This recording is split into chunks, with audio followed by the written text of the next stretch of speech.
এবার খোদ শেখ পরিবারের বিরুদ্ধেই দুর্নীতির অভিযোগ তুললেন সাবেক প্রধানমন্ত্রী শেখ হাসিনার উপদেষ্টা সালমান এফ রহমান। গেল কয়েকদিন আগে ঢাকার সদরঘাট থেকে আটক করার পর এখন চলছে রিমান্ড। আর রিমান্ডে আইন শৃঙ্খলা রক্ষাকারী বাহিনীর কাছে এমন স্বীকারোক্তি দিয়েছেন বলে প্রকাশ করেছে গণমাধ্যমগুলো, যেখানে শেখ হাসিনা পুত্র সজীব ওয়াজেদ জয় এবং বোন শেখ রেহানার বিরুদ্ধেও দুর্নীতি, অর্থ লোপাট ও পাচারের গুরুতর অভিযোগ রয়েছে। কেবল শেখ পরিবারই নয়, একই সাথে আওয়ামী লীগের বিভিন্ন সাংসদের বিরুদ্ধে উঠছে অর্থ আত্মসাৎ ও দুর্নীতির নানা অভিযোগ। রিমান্ডে নেওয়ার পর এখন ধীরে ধীরে জানা যাচ্ছে অনেক কিছুই। তবে অভিযোগটা কতটা সত্য কিংবা স্বীকারোক্তি যাই হোক না কেন, তদন্ত ও বিচার কার্যক্রম শেষ না হওয়া পর্যন্ত জানা যাবে না পুরো ঘটনা।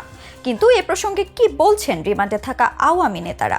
গেল দেড় দশকে অবকাঠামো খাতে যে পরিবর্তন এসেছে বাংলাদেশে, তা এর আগে কখনো দেখা যায়নি। বড় বড় প্রকল্পগুলোর দিকে তাকালে বোঝা যায় নতুন নতুন প্রকল্প গ্রহণ ও বাস্তবায়ন ছিল আওয়ামী লীগের প্রধান লক্ষ্য। তবে এইসব প্রকল্পে যে পরিমাণ হরিলুট হয়েছে, প্রতিবারই আড়াল করেছে শেখ হাসিনার প্রশাসন। প্রকল্পের মূল বাজেটের চেয়ে বাড়তি বাজেটের প্রণয়ন হওয়া নিয়ে অনেক আগে থেকে আলোচনা দেখা গিয়েছে। সরকারের নজিরবিহীন দুর্নীতির সমালোচনা করে লিখেছেন অনেকে। তবে সেসবকে যেন কোনোভাবেই আমলে নেয়নি আওয়ামী লীগ সরকার। ফলে দিন শেষে যখন সব পাপের বোঝা এক হলো, গদি ছাড়তে বাধ্য হলো, যার পরিণতি এখন ভোগ করতে হবে রাষ্ট্রের সম্পদ লুটে খাওয়া পাপীদের। তবে সবচেয়ে অবাক করা বিষয় হলো, যারা একটা সময় বিএনপির দুর্নীতির জন্য তাদের সব সময় কটাক্ষ করত, তারাই এখন দুর্নীতিবাজ। সবকিছু ঠিকঠাক থাকলে আগামীতে আওয়ামী লীগ নেতাদেরও স্বচ্ছ বিচার হবে। সম্প্রতি রিমান্ডে যাওয়ার পর হাসিনা পরিবারের দুর্নীতির বিষয়ে কথা বলেছেন শেখ হাসিনার বেসরকারি বিষয়ক উপদেষ্টা সালমান এফ রহমান। দৈনিক ইনকিলাব, কালের কণ্ঠ সহ কয়েকটি গণমাধ্যমের বরাতে জানা যায়, নতুন নতুন প্রকল্প বের করার তাগাদা দিতেন সাবেক প্রধানমন্ত্রী শেখ হাসিনার পরিবারের সদস্যরা। কারণ নতুন প্রকল্প মানেই বড় অঙ্কের কমিশন। এর সবকিছুই জানতেন শেখ হাসিনা, তবে তিনি কখনো তাতে না করেননি। আর এসব তথ্য জানিয়েছেন সাবেক প্রধানমন্ত্রী শেখ হাসিনার বেসরকারি শিল্প ও বিনিয়োগ বিষয়ক উপদেষ্টা সালমান এফ রহমান। এমনটাই জানানো হয়েছে তদন্ত সংশ্লিষ্ট সূত্রের বরাতে। এছাড়া গ্রেফতারের পর থেকেই তিনি ঢাকা মহানগর গোয়েন্দা পুলিশের হেফাজতে রয়েছেন। সালমান এফ রহমানের দাবি, শেখ পরিবারের অতি লোভের কারণেই দেশের অর্থনৈতিক অবস্থা এতটা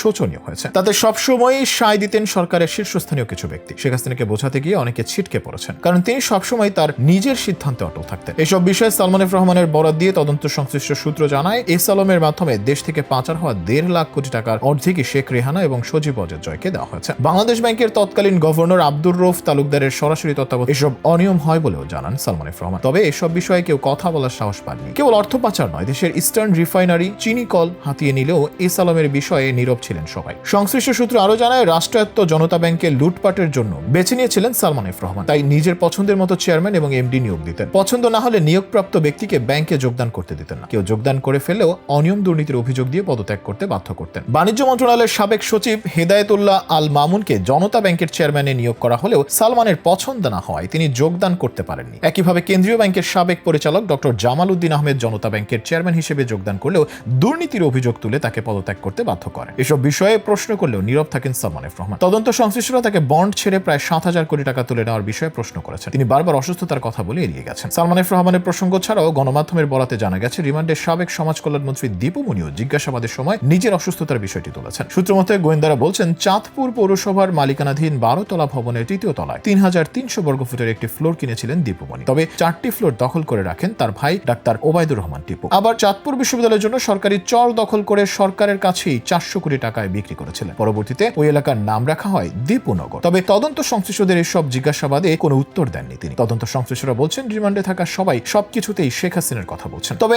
এখনো গ্রেফতার হননি এমন কিছু ব্যক্তির নাম তাদের জবানি থেকে উঠে এসেছে। এসব তথ্য খতিয়ে দেখা হবে। সত্যতা পেলে তাদেরও আইনের আওতায় নিয়ে আসা হবে বলেও জানানো হয়।